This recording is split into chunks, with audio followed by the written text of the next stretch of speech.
बिस्मिल्लाहिर्रहमानिर्रहीम। अस्सलामु अलैकुम व्यूवर्स। आज हम पीपीएससी का पेपर जो 6 दिसंबर 2020 को हेल्ड हुआ फ़िज़िक्स का, उसको डिस्कस करेंगे। उसके पिछले कुछ एमसीक्यूज़ हम पिछली वीडियो में डिस्कस कर चुके हैं, नेक्स्ट हम आज देखेंगे।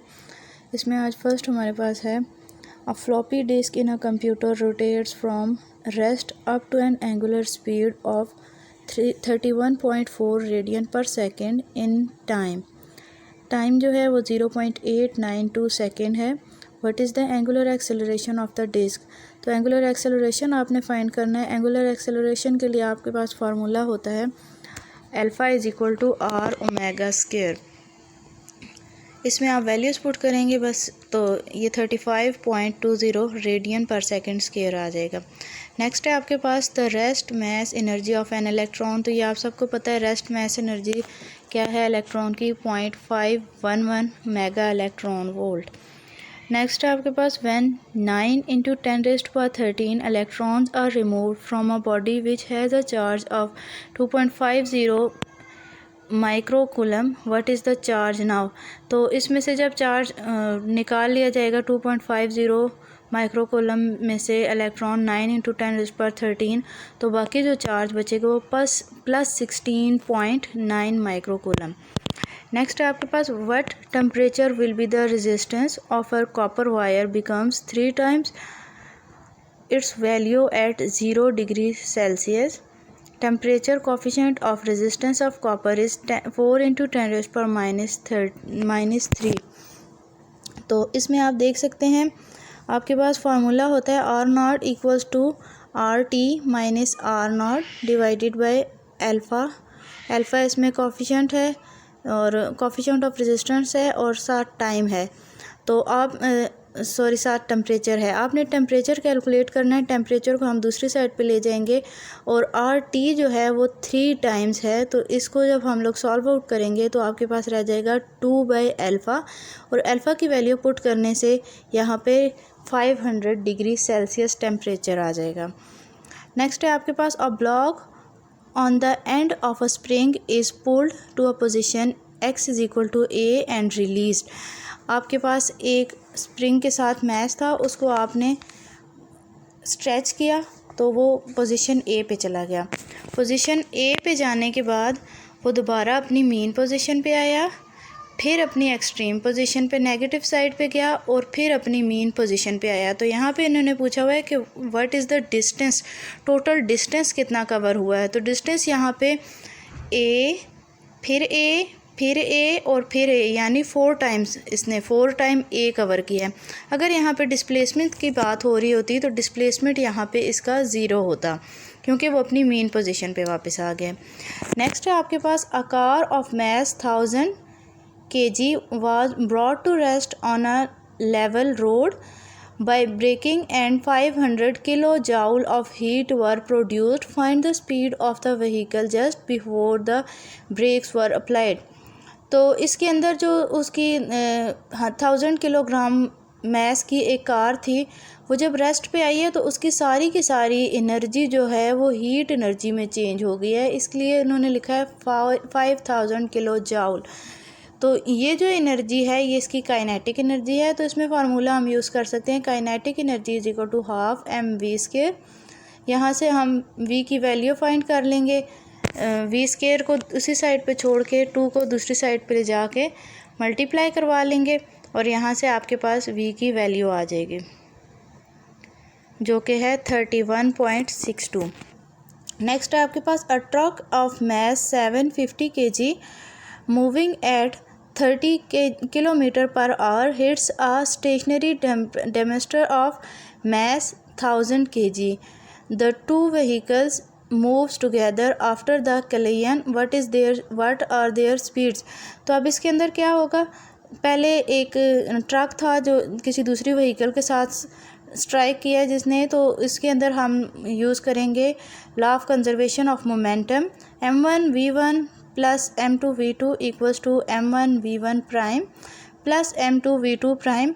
तो इसके अंदर आप देख सकते हैं कि जो सेकंड वाली गाड़ी थी वो स्टेशनरी थी, वो रुकी हुई थी। तो इसके अंदर v2 आपके पास 0 हो जाएगा और v1 और V2 प्राइम ये हो जाएगा ज़ीरो फैक्टर और V1 प्राइम इक्वल हो जाएगा V2 प्राइम के।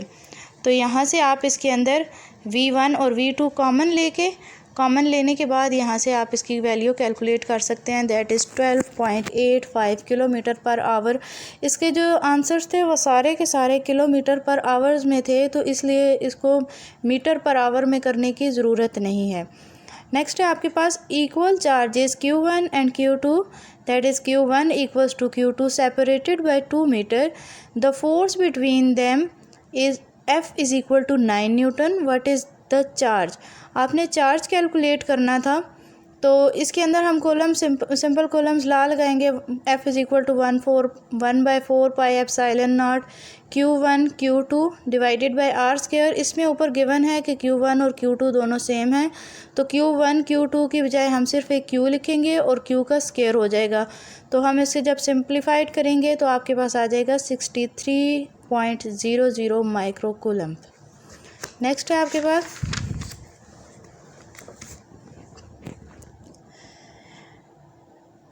For coherence two light sources must have. Coherence की ये बेसिक डेफिनेशन है कि वो दोनों के दोनों जो लाइट सोर्सेज हैं, दो हैं या दो से ज़्यादा हैं, वो इन फेज़ होनी चाहिए और उन सेम कलर की यानी सेम वेवलेंथ और सेम फ्रीक्वेंसी की होनी चाहिए।